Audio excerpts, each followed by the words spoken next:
Let's unpack this, please.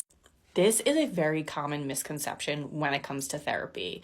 And I think part of it has to do with just stuff in the media, but part of it also has to do with overly cautious or inexperienced therapists. And here's why. As a therapist, you want to protect your client from harm, yes? But that does not include mentioning this word. There are so many of us that have these passive thoughts that aren't necessarily something that is a plan or intent or anything that, is going to be acted upon.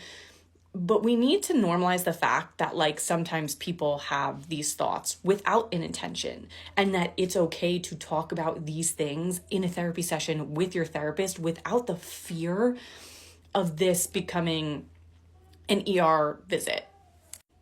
One of the things that I talk frequently about with my clients, especially in the first session, is look, these are the things that that won't be kept confidential in therapy. However, if we're talking about a passive ideation or things that, have come up, but it's, maybe we'll talk about the frequency of the thoughts or the seriousness of them. But there's a lot of times where you wake up and you're having a shit day and people are like, man, this really sucks.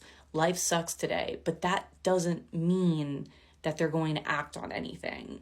So if you have a more experienced therapist, they can, have this conversation with you without saying, that's it, you're going to the emergency room.